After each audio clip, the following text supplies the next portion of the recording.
Allahu Akbar,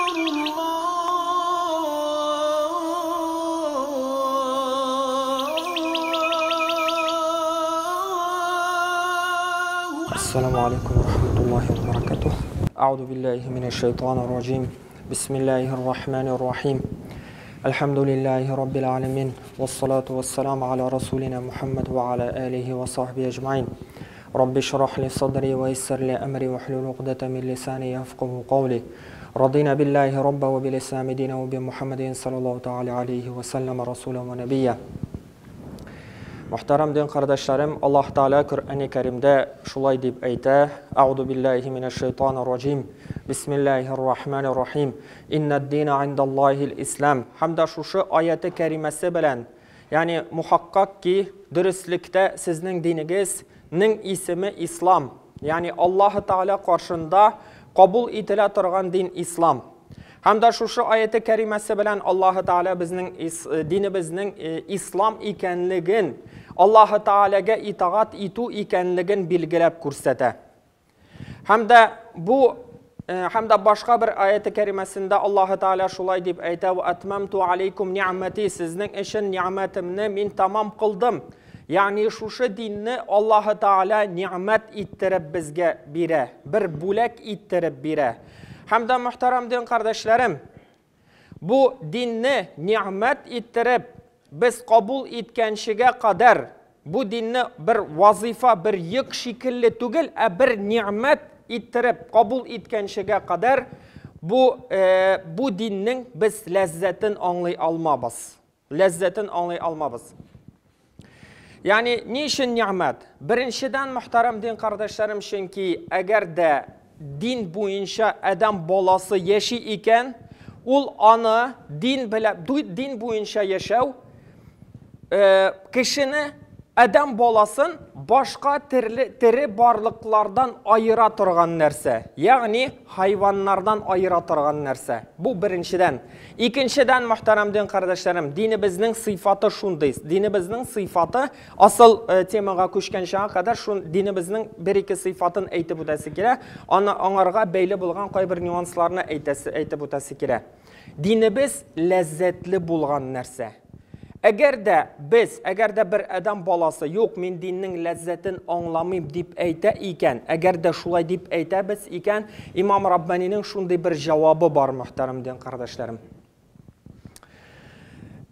İmam Rabbani şulay deyip ayta: 70 ming şagirt azirlagan, 70 ming alim azirlagan İmam Rabbani şulay deyip ayta: eğer de birer adam balası, eğer de birer kişi dinning lezzetin anlamayım deyip ayta iken, İslamның lezzetin anlamayım deyip ayta iken, hamda sizmim deyip ayta iken, mında İslam dininin bir nindi gayibi yok deyip ayta. Hamda şunday bir misal ko'rsatadi İmam Rabbani: sen ko'rmaysan meni deyip ayta. Eğer de adam balası safra avruğu bilen, safra ul желчный puzirning avruğu, холестицит bo'lgan narsa. Sen ko'rmaysan meni, safra avruğu bilen avurgan kişi bir nindi rizqning ta'min lazzatin topa olmay.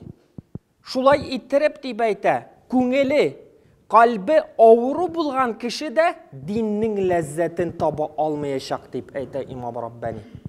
Yani dinning bir nindi g'ayibi yo'q. Bu birinchi masala bo'ldi.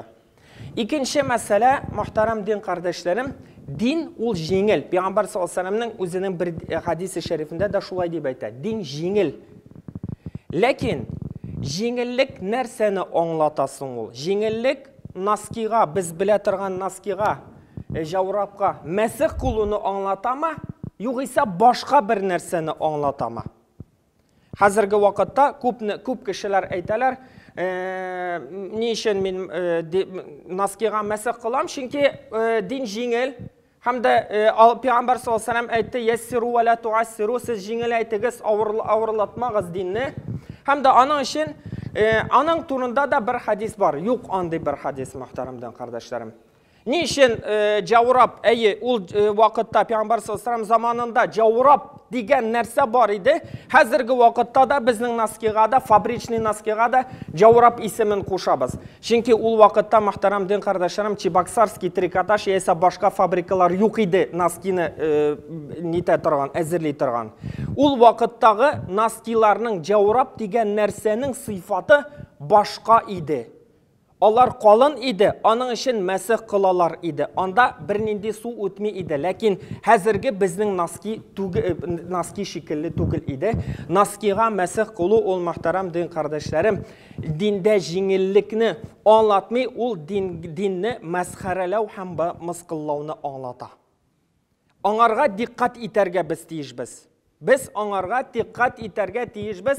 Peygamber sallallahu aleyhi ve sellem zamanında da yok idi, sahabeler zamanında da yok idi, tabianlar zamanında da yok idi. Bunun turunda bir galim de eytmedi ehli sünnet vel cemaat. Bunun turunda bu bizning zamanda kelgan avruğuna. Din jingil degan narsa, ul muhtaram din kardeşlerim, bizning tabiatga to'g'ri keluvchi narsa degan so'z. Kişinin eğer de ul avru bulmasa, kalbi avru bulmasa, küngeli avru bulmasa, bizning fitratımızga, tabiatımızga to'g'ri kela turgan narsa ul. Hem de haram bulgan, halal bulgan narsani haram kılmağını anlata. Bu ayet-i kerimede Peygamber sallallahu aleyhi ve sellem'e Allah Teala müracaat etip şulay deb ayta: "Ya eyyuhan nebiyyu lima tuharrimu ma ahallallahu laka tabtaghi mardata azwajik."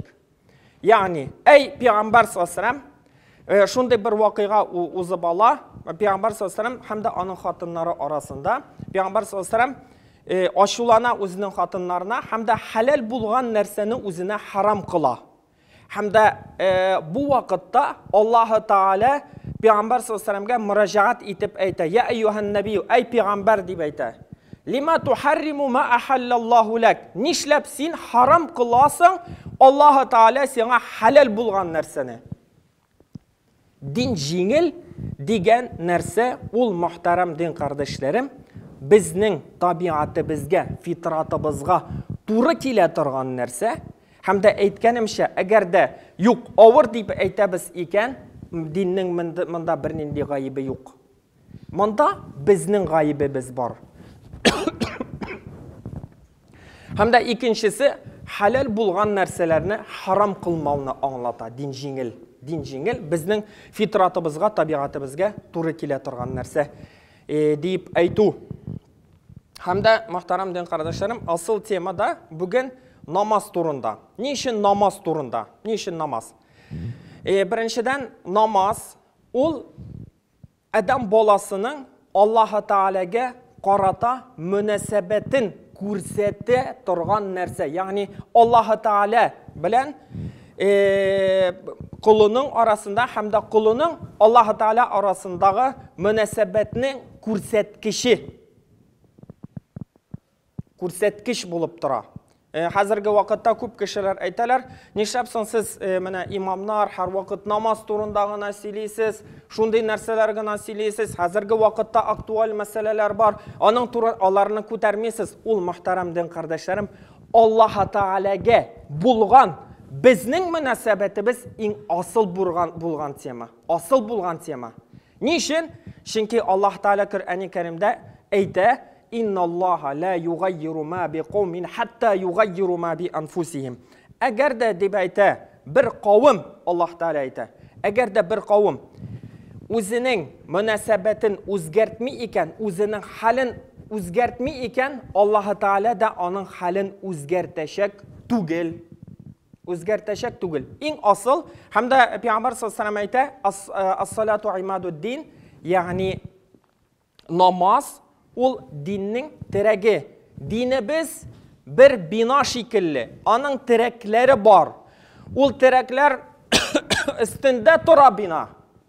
Namazda mena şuşu terak. Dinning teragi deb aytib Peygamber sallallohu alayhi vasallam. Tege ne şekilli bulmasın, bir Şura jurnalında şunday bir vaqiga turunda silene. Ol aktual vaqiga. Bitinimiz bilen bitinimizga qog'ila turgan narsa.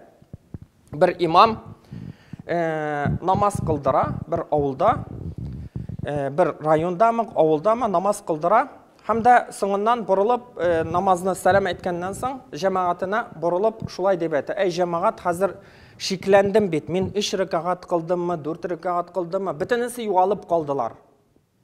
Ләкин бір кіші әйті, әй хәзірәт, сен 3 рикағат қылдың.